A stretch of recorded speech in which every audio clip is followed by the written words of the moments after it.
കണ്ണാടിയിലൂടെ കേരളീയ ദർശൻ അവതരിപ്പിച്ചുകൊണ്ടിരിക്കുന്ന കണ്ണാടിയിലൂടെ എന്ന പരിപാടിയുടെ പുതിയൊരു എപ്പിസോഡിലേക്ക് ബഹുമാന്യ പ്രേക്ഷകരെ ഹാർദവമായി സ്വാഗതം ചെയ്യുന്നു. കേരളം, ഇന്ത്യ തെരഞ്ഞെടുപ്പ് ബഹളങ്ങളിലാണ് ഇപ്പോൾ. എവിടെ നോക്കിയാലും ചുവരെഴുത്തുകൾ, പോസ്റ്ററുകൾ, കോർണർ മീറ്റിങ്ങുകൾ, പ്രകടനങ്ങൾ, വീടുകൾ തോറുമുള്ള തെരഞ്ഞെടുപ്പ് പ്രചരണങ്ങൾ. അതിൽ ഒരു മുന്നണിയും പിന്നോട്ടല്ല. ഈ സാഹചര്യത്തിൽ വിജയ സാധ്യതയെക്കുറിച്ച് വിലയിരുത്തുന്നത് ശരിയായിരിക്കും എന്ന് തോന്നുന്നില്ല. പ്രത്യേകിച്ചും കേരളത്തിലേക്ക് വരികയാണെങ്കിൽ കേരളത്തിലെ 3 മുന്നണികളാണ് പ്രധാനമായും മത്സരരംഗത്തുള്ളത്.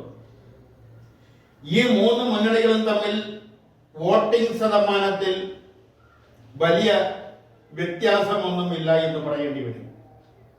എങ്കിൽ തന്നെയും ആര് ജയിക്കും, ആര് തോക്കും, ഏത് മുന്നണിയാണ് കൂടുതൽ സീറ്റുകൾ പിടിക്കുന്നത്, ഏത് മുന്നണിയാണ് കുറച്ച് സീറ്റുകൾ പിടിക്കുന്നത്, ഏത് മുന്നണിയാണ് സീറ്റൊന്നും പിടിക്കാതിരിക്കുന്നത് എന്നതിനെ കുറിച്ചൊക്കെ ഇപ്പോൾ ഒരു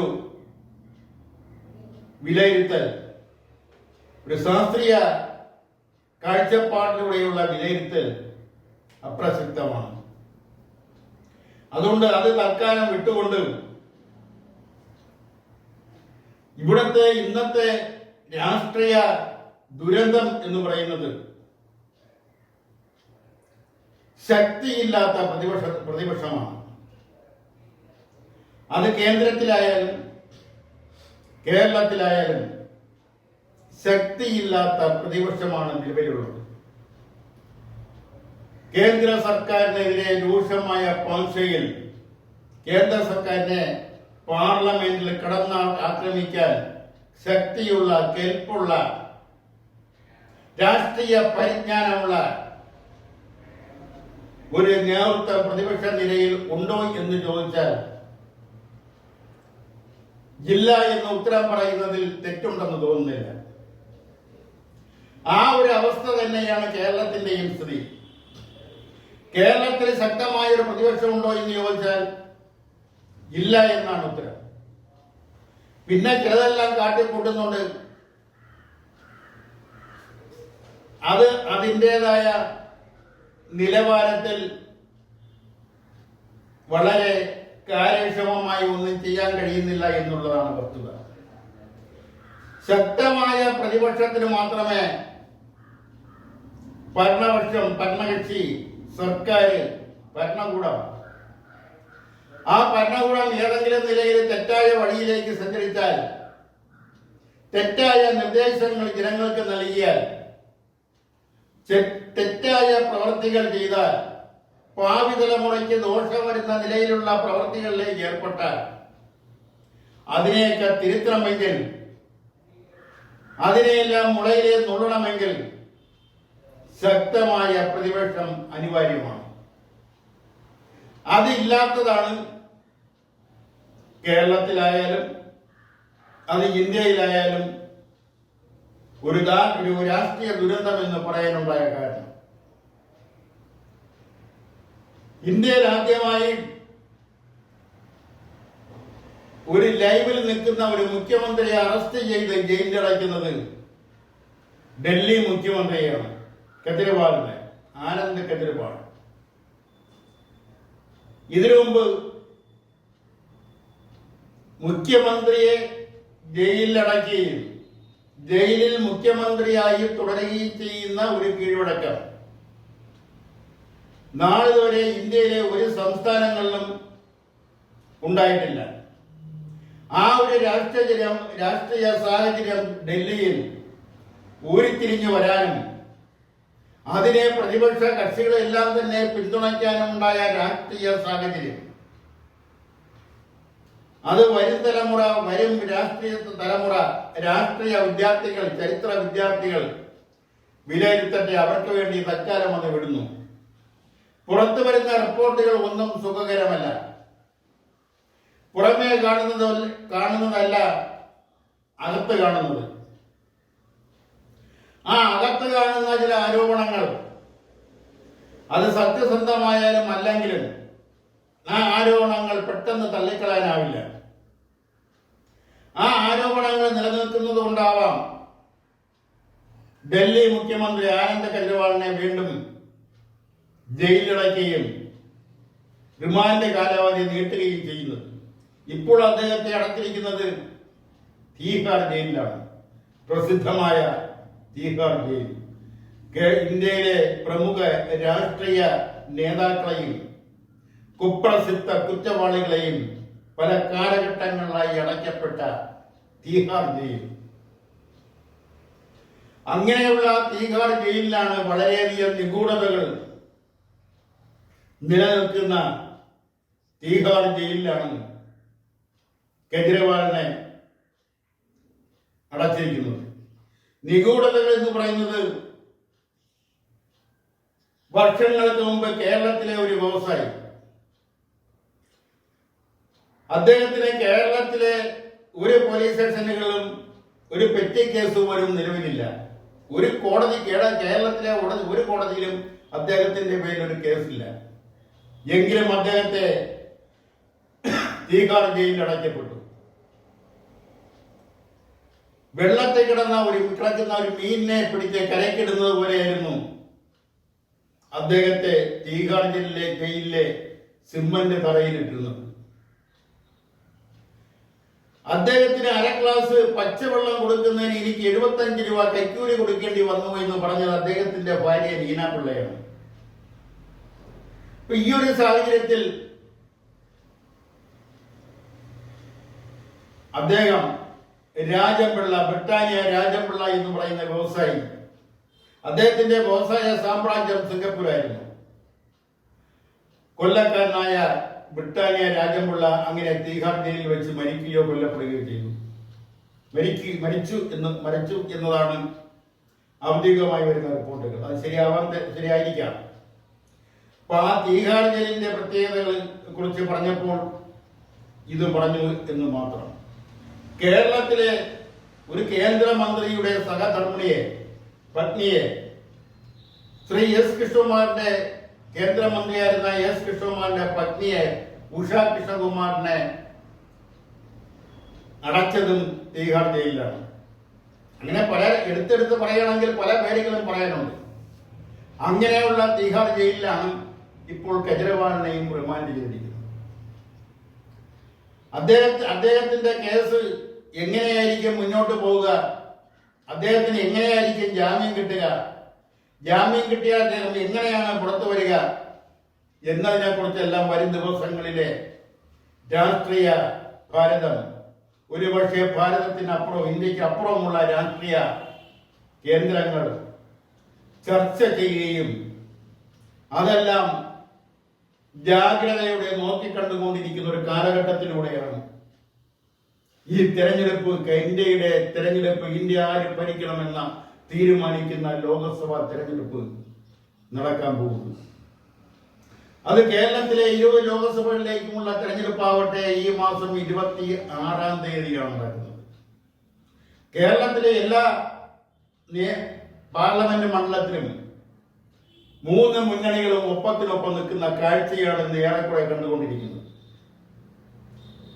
ഇടതുപക്ഷ ജനാധിപത്യ മുന്നണിയും കോൺഗ്രസ് നേതൃത്വം കൊടുക്കുന്ന ഐക്യ ജനാധിപത്യ മുന്നണിയും BJP നേതൃത്വം കൊടുക്കുന്ന നാഷണൽ ഡെമോക്രാറ്റിക് അലയൻസ് എല്ലാം ബലാബലം പരീക്ഷിക്കുന്ന ഈ ലോക്സഭാ തെരഞ്ഞെടുപ്പിൽ BJP അക്കൗണ്ട് തുറക്കുമോ? ഇടതുപക്ഷ ജനാധിപത്യ മുന്നണി കഴിഞ്ഞ പ്രാവശ്യം ലഭിച്ച ഒരു സീറ്റ്, ആലപ്പുഴ സീറ്റിൽ നിന്നും എത്ര സീറ്റുകൾ കൂടുതൽ പിടിക്കും?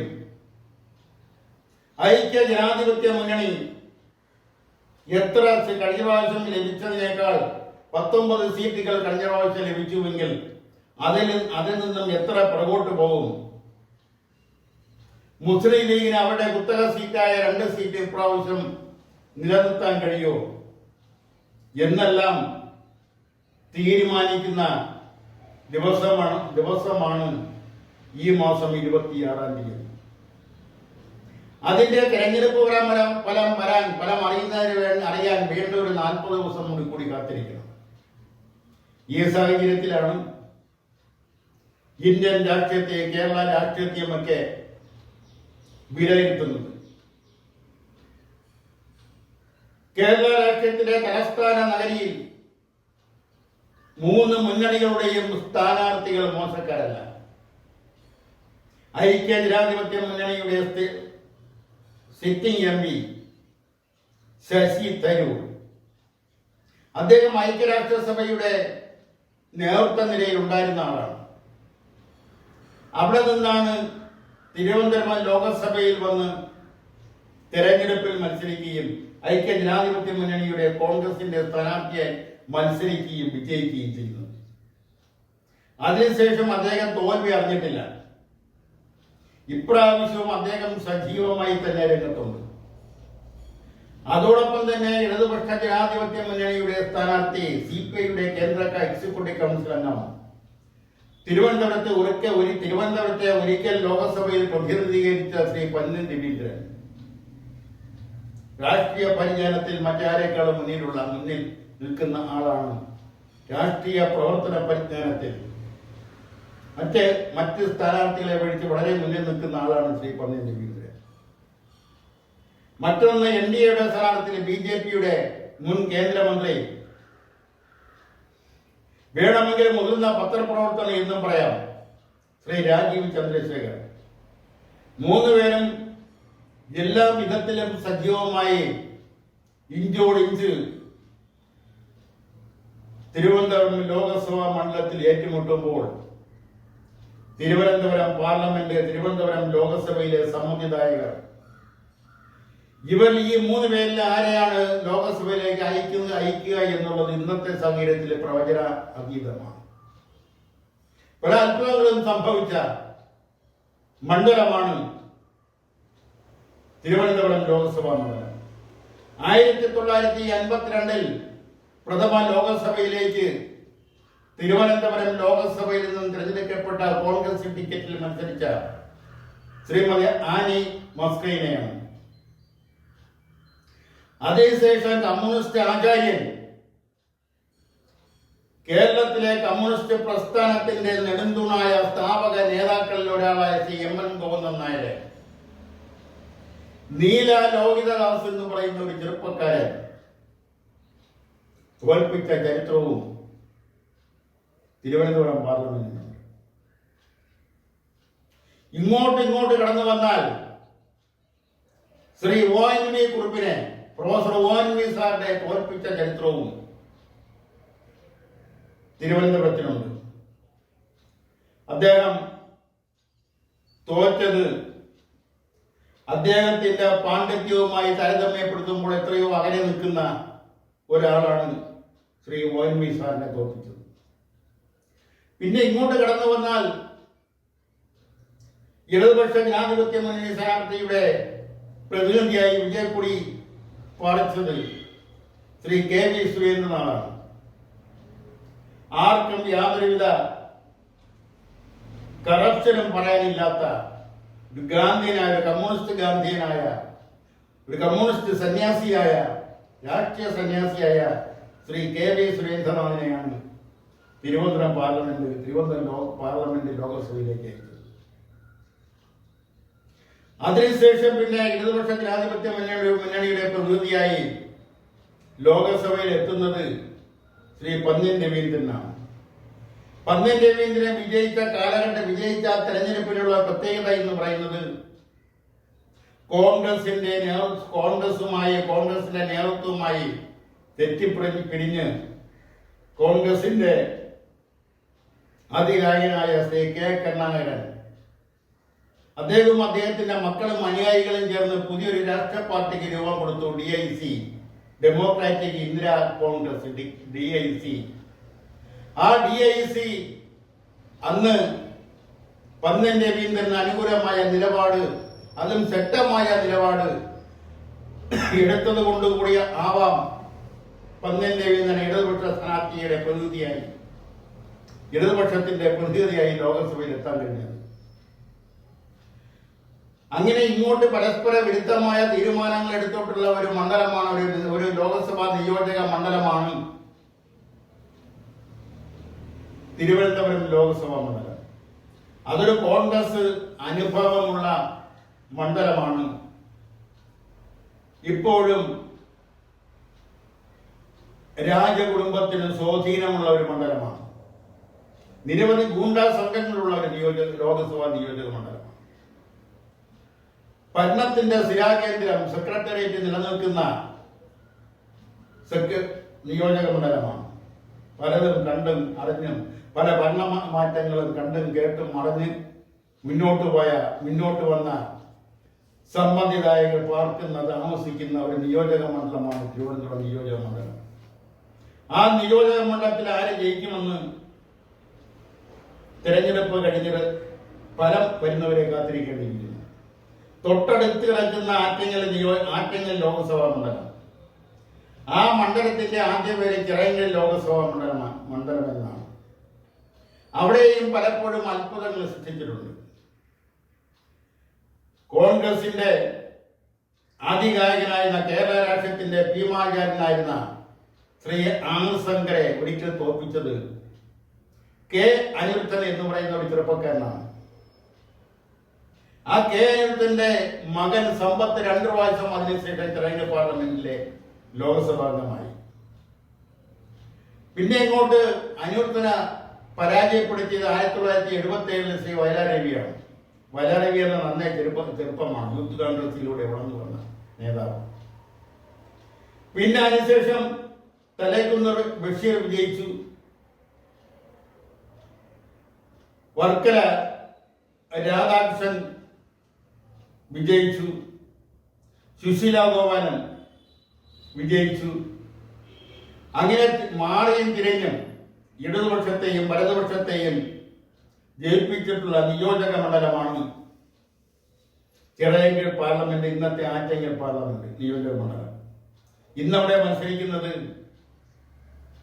ഇടതുപക്ഷ ജനാധിപത്യ മുന്നണിയുടെ സ്ഥാനാർത്ഥിയായി വർക്കല MLA ശ്രീ വി ജോയിയും, ഐക്യ ജനാധിപത്യ മുന്നണിയുടെ സ്ഥാനാർത്ഥിയായ സിറ്റിംഗ് MP ശ്രീ അടൂർ പ്രകാശുമാണ്. അവിടെയും വിജയം ആർക്കാണെന്നുള്ളത് പ്രവചന അതീതമാണ്.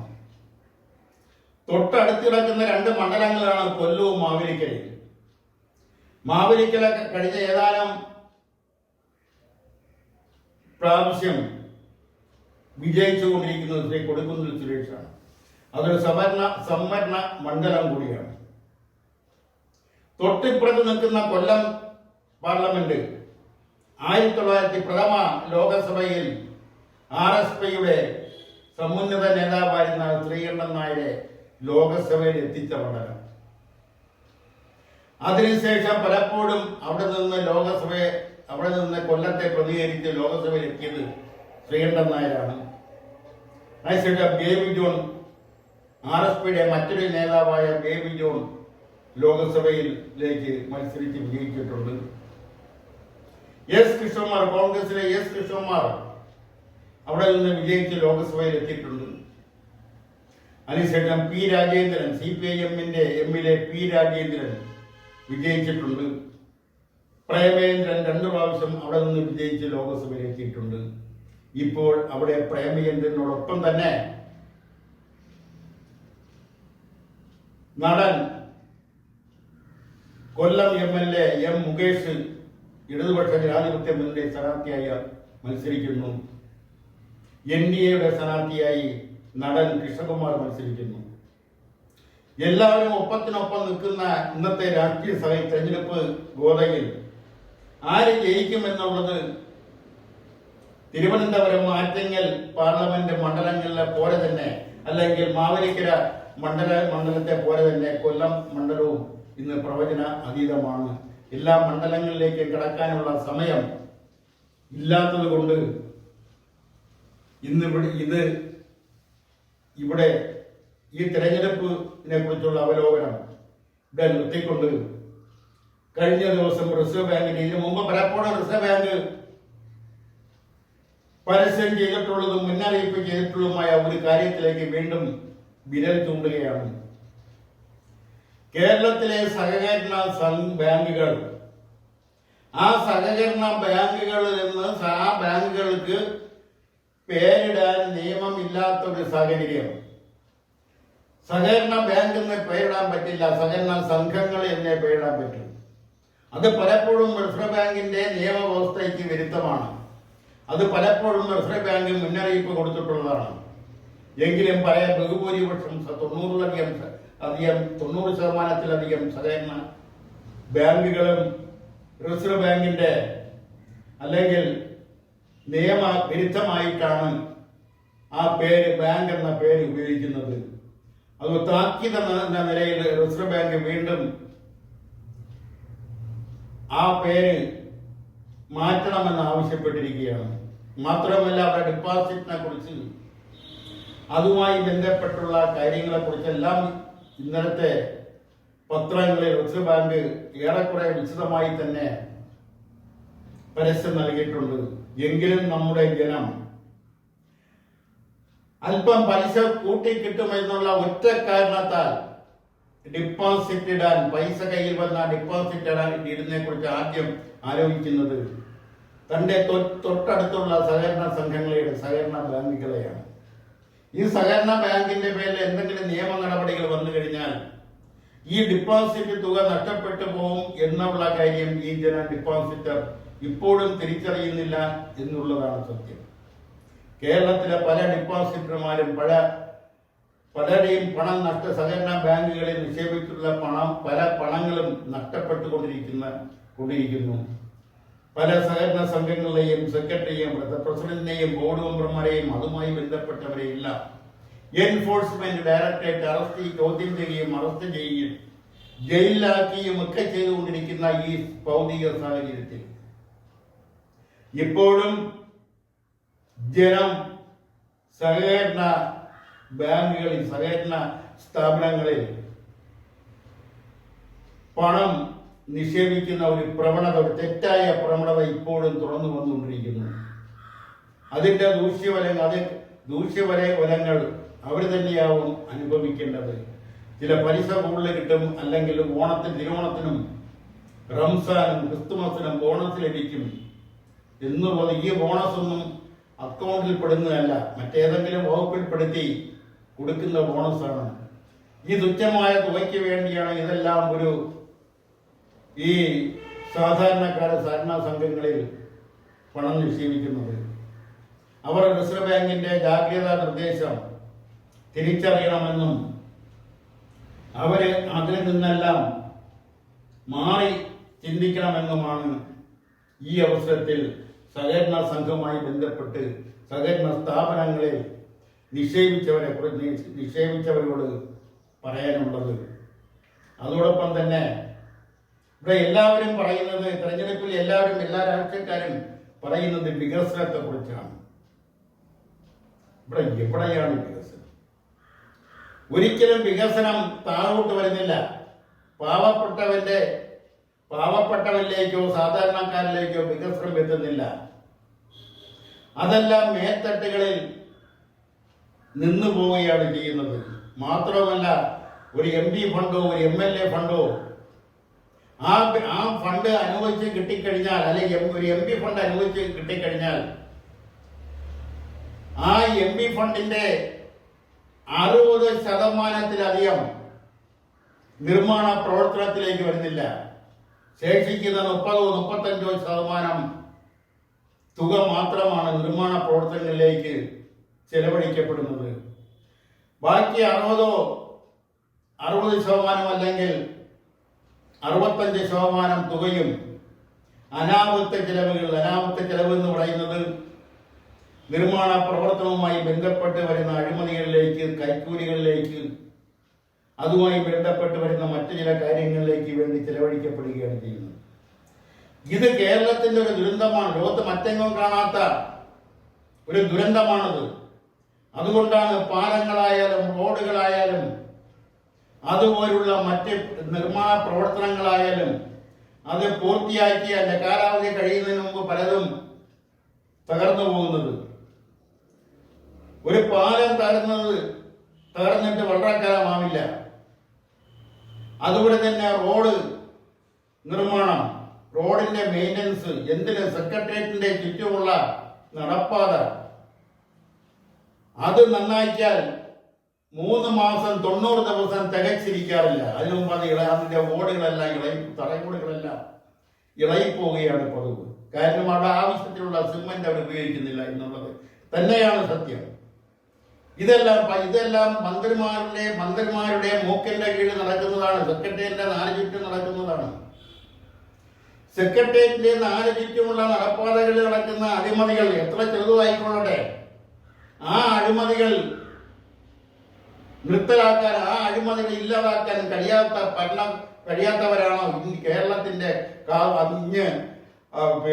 കളയിക്ക വിള മുതൽ അല്ലെങ്കിൽ ഇഞ്ചി വിള മുതൽ കാസർഗോഡ് കോസ്തുറുക്ക് വരെയുള്ള അഴിമതികൾ ഇല്ലാതാക്കുന്നത്?